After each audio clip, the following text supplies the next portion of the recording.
Realistic Randy is one of the OG callers into Vikings Vent Line. And now he's one of the biggest Vikings YouTube superstars on earth. His Vikings pain is now your game. This is Realistic Randy Rants with Randy and Declan on Purple Daily and Score North. All right, Realistic Randy Rants every Monday on the Purple Daily YouTube channel, where we just want to see the Vikings win a Super Bowl before we die. My man Realistic Randy joins us every Monday right here on Purple Daily. You can subscribe to his channel too for daily Minnesota Vikings entertainment and whatnot. First off, Realistic Randy, welcome back here. Good to have you back here on a Monday, man. I was on vacation, what I was telling you off mic, so now I'm back in the work week. I was in 80-degree weather. I even got sunburn. Luckily, I think it's gone now, because my pale Irish skin can't handle more than any type of sun on me before I start burning. And thankfully now I'm back in Minnesota, where we got 12 inches of snow when I was gone, and it's pouring cats and dogs rain as I was driving into work this morning. Woof. That's pretty bad. And It's just like I awful. said before, the bad thing about going to a place where there's good weather is you eventually come back to the bad weather. But then it's like, well, at least I got that good weather in the first place, even though it was a short period of time. It's pretty brutal, man. But luckily it's Combine Week coming up here in the NFL. There's plenty of things to talk about for the YouTube audience. See at the bottom of the screen. Let's talk a little Jalen Ramsey here. So over the weekend, it was reported that the Rams are probably likely to move on from Jalen Ramsey, either via trade. He could be cut. I don't think so. He's got some salary implications there. You could trade for him, though. He was a top cornerback in the NFL, one of the best in the business. The Vikings, obviously, a little bit thin at cornerback. So I'm just going to ask you point blank here, Realistic Randy. Does Jalen Ramsey, Realistic Ramsey Randy, does Jalen Ramsey do anything for Realistic Randy? No, I don't think the Vikings should trade for him. And I can understand why there may be some excitement, but I feel like with players like Jalen Ramsey, we get more enticed with the name opposed to the game. So last season, he had 4 interceptions. That's pretty good, but 60% completion rate allowed. Most yards he's allowed since his rookie season. 5 touchdowns allowed, most in his career. Bottom line, Dex, he's not the same guy. And it kind of reminds me of, to some degree, Xavier Rhodes, who in 2017, I put my money on him as the best corner in the league. He was fantastic. And then in 2018, I wouldn't necessarily say that he was bad, but there was a drop-off there. The footwork was slow. The reaction was slow. He was getting burnt too often. And I said, that offseason, heading into the 2019 season, I said, I would trade this guy. People mocked me for saying that we should trade Xavier Rhodes heading into the 2019 season. Oh, he's Xavier Rhodes. Rhodes close. He's going to bounce back, no problem. And in 2019, that's when all hell broke loose. He gave up an 82% completion rate, and he was never the same guy. Now, he did have a good season in Indy, but after that, he was never the same guy. The point that I'm getting at is, once you see a drop-off of any kind when it comes to the cornerback position, you almost never see them reverse it the year after, if at all. If anything, you see them transition to the safety position, or they're eventually out the league. But let's say the Vikings, they do want to trade for him. Okay. A pre-June 1st trade, he'll count only $5.6 million against the cap. Post-June 1st, which benefits the Rams more, he'll count $17 million against the cap. And that's before we talk about, what do the Rams want in that sort of trade? Right. A 3rd-round pick? I don't want to give that up, especially if you're looking for quarterback. You want to go after a guy like Hendon Hooker or maybe Joe Tippmann, center out of Wisconsin. Do they want a 2nd-round pick, which you don't have right now?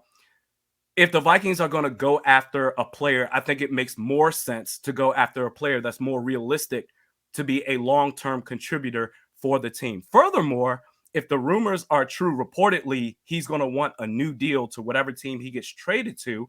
You got to remember, you're going to pay guys like, Justin Jefferson, Christian Darrisaw. You're going to end up paying players to where it's like, do we really want to pay a cornerback who's going to be, I believe 29 next year? I just don't think it makes sense. Also, by making a move like this, if you oblige for a guy like Jalen Ramsey, if you're Kwesi Adofo-Mensah, you're saying, okay, unless Brian Asamoah and Lewis Seen turn out to be superstars, number one, you're giving up on a Caleb Evans and Andrew Booth Jr., but also with Ed Ingram being one of the worst guards in the league, unless Brian Asamoah and Lewis Seen turn out to be superstars, You are saying if you're Kwesi Adolfo-Mensah that I failed on my first draft. And if he continues to decline, not only did you punt on your draft, but if Ramsey continues to decline, that is going to be such a disaster. It makes zero sense for the Vikings to go after Ramsey. So if the cost was the third round pick that you threw out there in the middle of your analysis, I think I do that. I think I do it for a third. I don't do it for much more. For a guy who is now Jalen Ramsey is entering his age, he'll be 29. So he's entering his age 29 season in 2023 contractually. So he's due $7.5 million on March 19th. So in about a couple weeks here, 7.5 of that salary will be guaranteed. He's got a cap number of $25 million. Yeah, I'm guessing the Vikings, if they would acquire him, would probably smooth things out, give him a new deal, make life a little bit easier there. If it's for a third-round pick, I could do that. But you're right that the cornerback position, a lot like the running back position, once there's a drop-off, these dudes are just out of the league. It's actually pretty remarkable that a guy goes from 26, 27 years of age, of being the best at his position, just like Xavier Rhodes, and then by the time he's 30, 31, he's out of the NFL, right? Like now if he played his cards right, he's got set up with generational money, but it is pretty remarkable how quickly that wall comes for those two positions specifically. So if it was a third-round pick, I could probably be talked into doing that. But you bring up the point of if Kwesi actually trades the draft capital to do so, number one, it's kind of an admission of, we didn't really do great in our first draft. And second, well, what picks are you going to have future, right? Like the fact the Vikings don't have a second-round pick in this year's draft is a little bit problematic. I'll say it was worth it because you got a really good tight end in it, but it still causes some issues, right? So I could be talked into Jalen Ramsey. I wouldn't pay the farm for him. 3 years ago, I probably would have given up significant assets to get him, just like the Rams did. And hey, the Rams are entering this basically rebuild period where they won a Super Bowl and said, okay, now we got no more picks. Now we have a salary cap problem, so we're going to be bad for a little bit while we try to regroup things and rebuild and see what happens from there. So I understand why they're probably going to move on from Jalen Ramsey after this season. But if it's for a third-round pick, I could probably do it. But yes, the position is so volatile, you really got to be careful to what you commit to. Well, the Vikings are projected to get a fifth-round compensatory pick, so that puts them at 5 for this upcoming draft. You have few draft picks to work with. You have several holes that you need to fill on this roster. And to sacrifice one of those draft picks to where you can get a guy like Hendon Hooker, you can get Joe Tippmann, the center out of Wisconsin, you can get a linebacker like Noah Sewell out of Oregon. It's just for a cornerback to where, and we both just talked about it, to where once that drop-off happens, it's very rare that you're going to see the turnaround. I just don't think. And Jalen Ramsey strikes me as a guy where if he does want a new deal, he's going to want big money. I would let someone else take that risk to where I think the Vikings were already talking about aging veterans on defense that we need to get rid of. We need to get younger on defense. Going for a guy like Jalen Ramsey to me is a no-go. And I know you've been against, and by the way, we will do a mock draft later in this episode, a little mock draft update, I should say. I know you've been kind of against the idea of drafting a corner, but if it was Jalen Ramsey, for a third-round pick or taking a cornerback in the first round of this year's draft, would you rather take door number 2 of just drafting a corner at that point and developing one that's cheaper and that could be even more effective than Jalen Ramsey? Give me door number 3. Neither. Because you drafted a Caleb Evans and Andrew Booth Jr. last year. Develop these guys. If anything, you need a pure slot corner, which I would rather stay in-house and move Cam Bynum from safety to that. I hate how every year the Vikings, they're mocked to take a corner in the first round. We don't have a pass rush, damn it. Fix the trenches, the defensive line, get an edge rusher, get a consistent pass rush, because it doesn't matter. If you don't have that, your corners, they're going to be terrible regardless. I don't want to do with either of those options. All right, so there you have it. So Realistic Randy's out on Jalen Ramsey. I could be in on him for the right price. But sure. But I get it. You need some type of stability at that position, but what's the cost, and also how much left in the tank, basically, does Jalen Ramsey have? Transitioning to the offensive side of the ball, Realistic Randy, I'd love your thoughts on this. We obviously talked about it extensively on the original episode of Purple Daily from earlier this morning, but it seems like the Vikings, and are at the time of this, are not interested in a short-term extension with Kirk Cousins. ESPN or NFL Network's, Tom Pelissero said, "I would not anticipate another 1-year extension for Kirk Cousins." And he went into great detail saying that he would actually be more, it would be more likely from the Vikings that they would either pursue a long-term deal, which probably smooths out some cap numbers, make things a lot easier, and they commit to Kirk Cousins, or they just ride this out, right? Something that you and I have kind of been saying, that you just kind of ride this out. So what is your thoughts on the Vikings not wanting to do, as it stands right now, another 1-year extension for Kirk Cousins? Thank goodness. Thank goodness. No more of these short-term extensions. That makes me feel good to where it's okay, we're 50-50 here. 50% chance they let him play out the final year of his contract and then make a decision after, which I would say it's time to move on anyway, including in this draft. Or they give this man heading into his age 35 season a long-term contract. So part of me is ecstatic because, yeah, let's stop giving these short-term extensions out and kicking the can further down the road. But the idea of a long-term extension just grinds my gear. I just feel like I hope they make the decision to let him play out. Let this be his prove it deal. Sure. What has he proven for us at this point? And this is coming from a guy who was avidly defending Kirk Cousins for at least 2 years. But after that 4th and 8 play to end the season, I've seen all that I needed to see. No disrespect to Kurt Warner. I don't care about, well, you know what, we're going to come out and defend this guy. This was a poor play call. You've been allowed to audible all season long. Why couldn't you audible out that play? Or if you knew that Dexter Lawrence was in the backfield all game long, you didn't think that there was a chance that maybe he would be there again. There are no excuses for this guy. There's nothing else to see here. They are literally the Minnesota Vikings with this quarterback. They are literally the Alex Smith-led Kansas City Chiefs. 5 seasons with Alex Smith, 1 playoff win. 5 seasons with Kirk Cousins, 1 playoff win. It's over.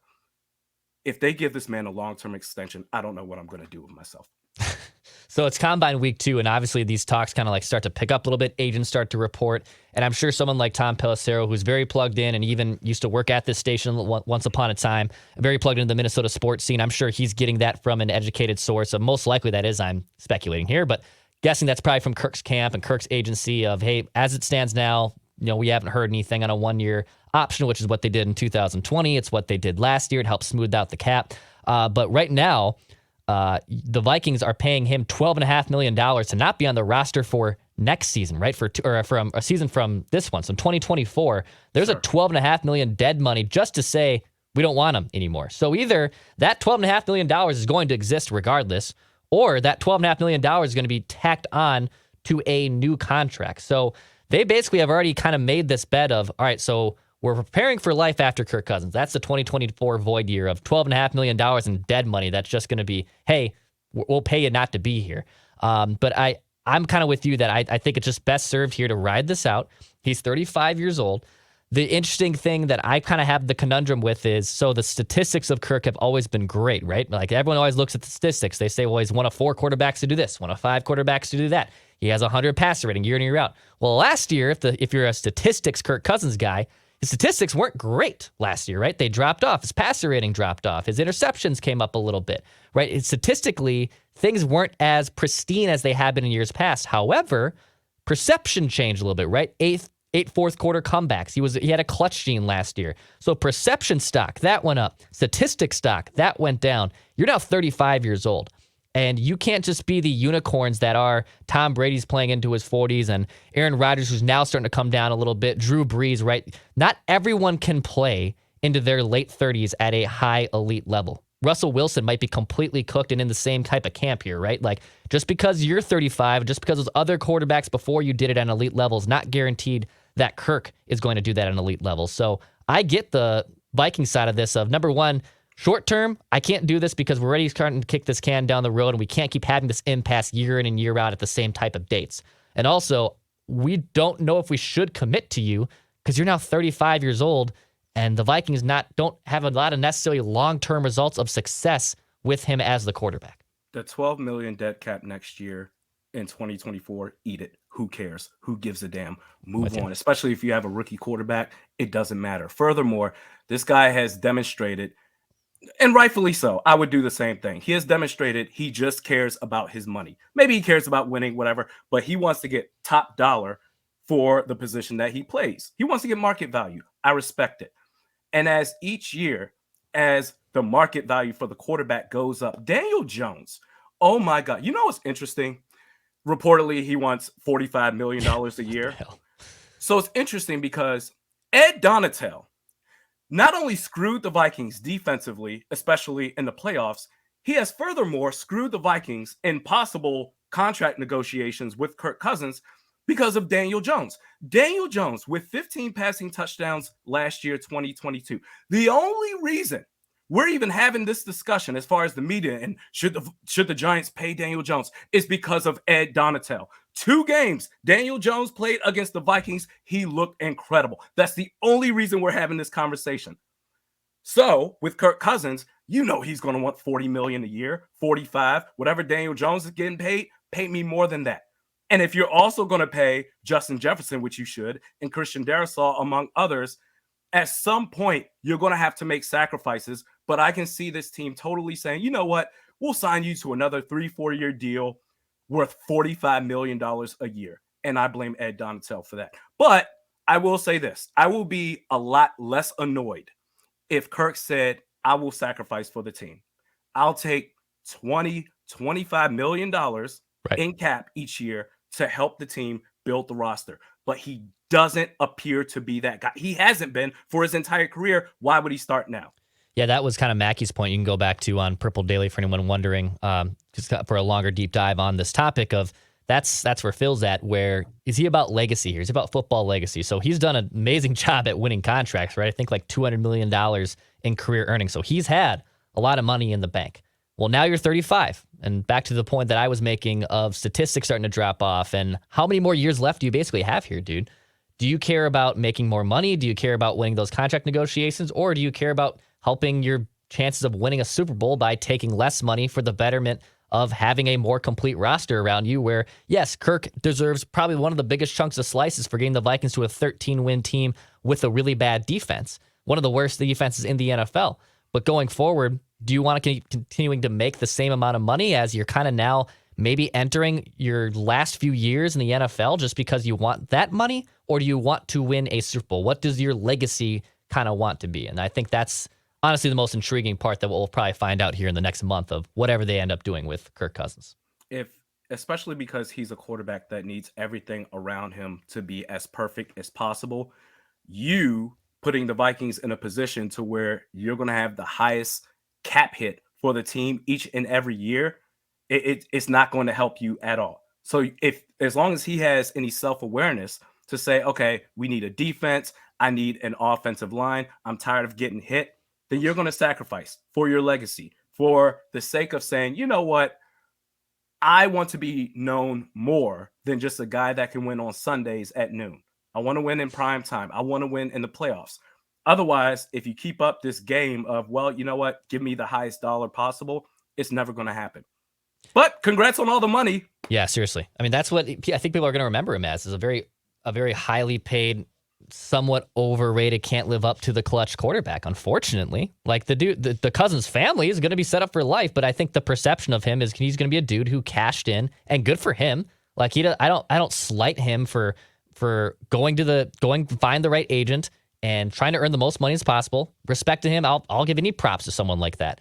But at the end of the day, if you're an athlete and your job is to win football games and you're playing the sexiest position in all of sports, no matter what it is, and you can't really get past the hump, and you're always kind of having this negative cloud over you because you can't win in clutch moments in primetime games or in the playoffs, well, that's what people kind of unfortunately remember you more by. So yeah, it's kind of a conundrum that he's going to have to face. I forgot about TJ Hawkinson as well. You're going to have to pay him. So if you're adamant that, damn it, pay Kirk Cousins, I love him, Captain Saver Kirk's out there, if you want him to get market value, and we should keep him because, in my opinion, he is the second best quarterback in franchise history. But what is that really saying? You can't say I want him top dollar and then complain about, well, you know what? We don't have an offensive line. We can't pay anybody. You can't have it both ways. All right, let's get to a little bit of mock draft here, Randy. But before I do so, I want your thoughts on this because I saw it came out early Monday morning from Adam Schefter. So he said the Bears have already been approached by multiple teams about trading that number 1 pick, and Chicago is said to be, quote, leaning towards, unquote, moving the pick. So that number 1 pick is likely for sale. You and I kind of did a deep dive on how the NFC North kind of shifts and shapes with the NFL draft, how that also then affects the Vikings. So your thoughts on the Bears probably likely leaning towards trading this number 1 pick? I don't care how much cap space they have. Last time I checked, it was around 94, $99 million. You can spend all the money you want to.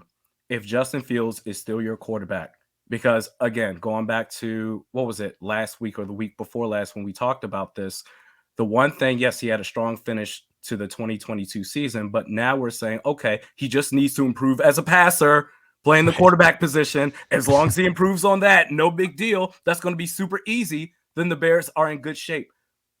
I just don't see it with Justin Fields at all. So if you're going to trade down, that means you don't want a quarterback. You're going to go edge rusher, or you're going to go defense, whatever it is that you do. It's the same old song and dance for the Chicago Bears. I hope they trade down because that's less of a threat for the Vikings moving forward.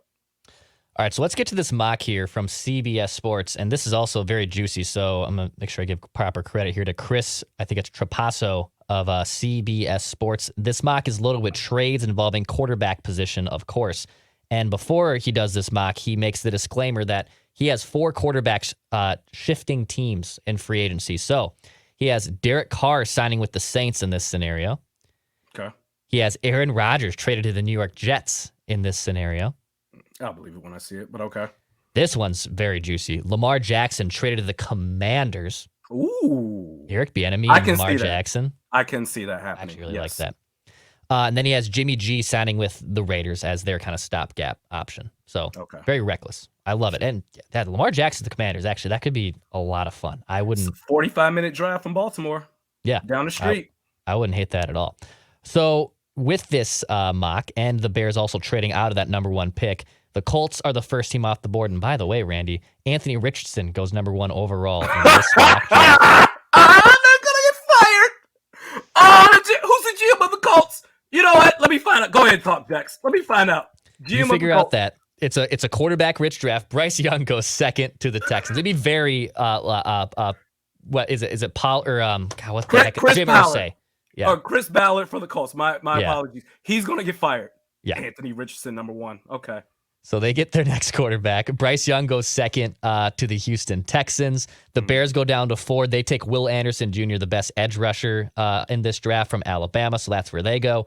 Will Levis, he goes 5th overall to the Carolina Panthers. Oh Devin Witherspoon, the cornerback, he goes to Detroit to help give them some cornerback depth.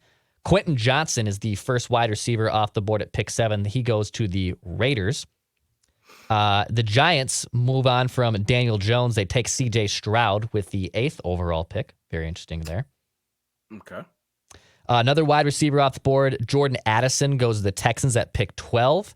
Yeah. The Packers on the clock at pick 13. I believe this is trade compensation from the Jets because they move up a bit. They take Brian Branch, a safety, the number 1 ranked safety in the draft at the 13th overall pick. And then 2 picks later, they're still on the clock at 15, and they take Luke Musgrave, the Oregon State tight end as well. So a tight end and a safety for the Green Bay Packers, which I'm sure very much scares realistic Randy. Spoiler alert, I know it actually does not. But 2 picks for the Packers between 13 and 15. Scrolling down a little bit here to the Vikings at pick 23.